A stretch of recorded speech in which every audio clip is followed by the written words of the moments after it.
Siapa yang setuju bahwa sesungguhnya Indonesia bisa lebih besar dari Tiongkok dan lebih powerful dari Amerika?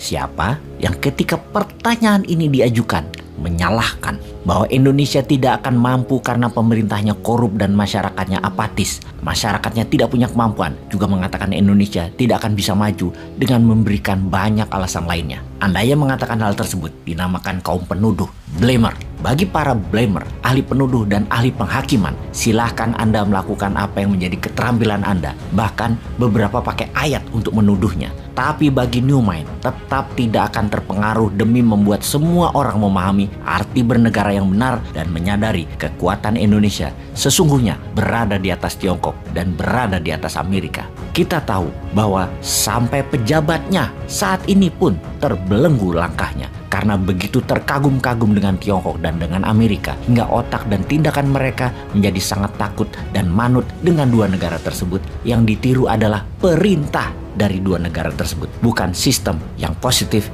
yang ditiru untuk Indonesia. Contoh sederhana kita tanya kepada akademisi dan pejabat-pejabat negara saat ini. Mengapa dalam 7 tahun ini berani ngutang senilai 5.000 triliun dalam nilai rupiahnya atau menjadikan hutang akumulasi negara setara 7.000 triliun ke negara lain. Kita berani ngutang ke dolar tapi tidak berani ngutang ke rupiah. Ngutang ke diri sendiri 7 triliunnya tidak berani. Mengapa? Emangnya apa jaminan hutang dolar tersebut? Proyek di Indonesia, kenapa nggak ngutang ke rupiah jaminannya proyek di Indonesia juga? Ini bosman memang bodoh ya otaknya.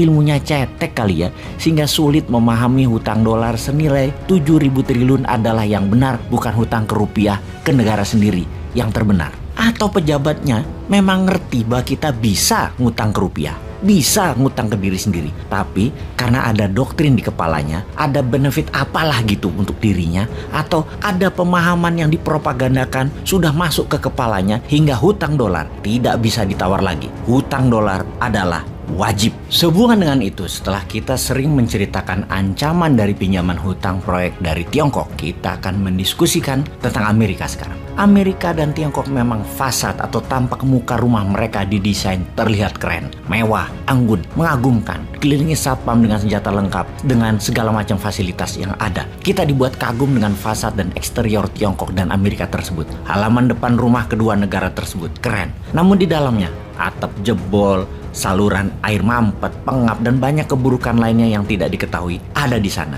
Banyak yang berpikir kemewahan ada di dalamnya. Itu bohong. Di dalamnya ada HAM di Tiongkok, ada ketidakbebasan berpendapat, ada pembatasan gerak manusia, dan banyak hal negatif lainnya di Tiongkok. Demikian juga di Amerika, terlalu bebas hingga menjadi negara kapitalis, liberalis, yang hanya 10% manusia saja yang menikmati nikmatnya Amerika. Sisanya menderita lebih parah dari mereka yang tinggal di negara dunia ketiga.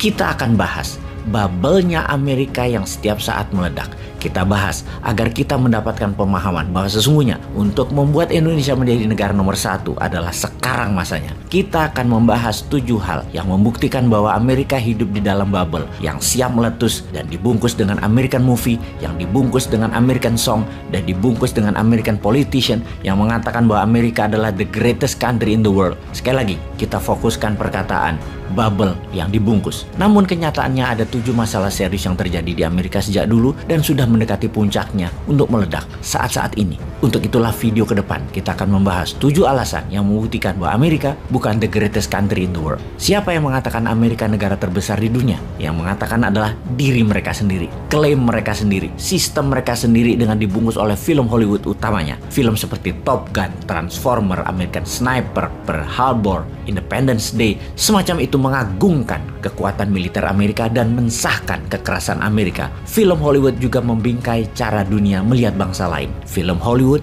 didesain untuk manusia memotret bangsa lain sesuai maunya Amerika.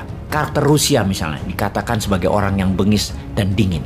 Orang dari Afrika sebagai orang yang kotor, korup, dan miskin. Orang dari Amerika Latin sebagai kriminal narkoba. Orang dari India sebagai orang yang licik dan bodoh. Orang Timur Tengah sebagai teroris. Dan jutaan bahkan miliaran manusia di dunia menjadi percaya informasi Hollywood ini. Pesannya di belakang itu semua jelas. Amerika adalah bangsa yang terbaik sangat rasis sebenarnya Hollywood itu. Karena memang di belakangnya negara Amerika, khususnya industrial military kompleknya Amerika yang membayar Hollywood billion dollar per tahunnya untuk mengagungkan militer Amerika dan membuat citra tentara Amerika manusia pilihan terbaik, seorang pahlawan. Padahal di balik kepahlawanan yang diglorifikasi Hollywood tersebut, tentara Amerika meledakkan bom atas manusia yang tak berdosa di banyak negara.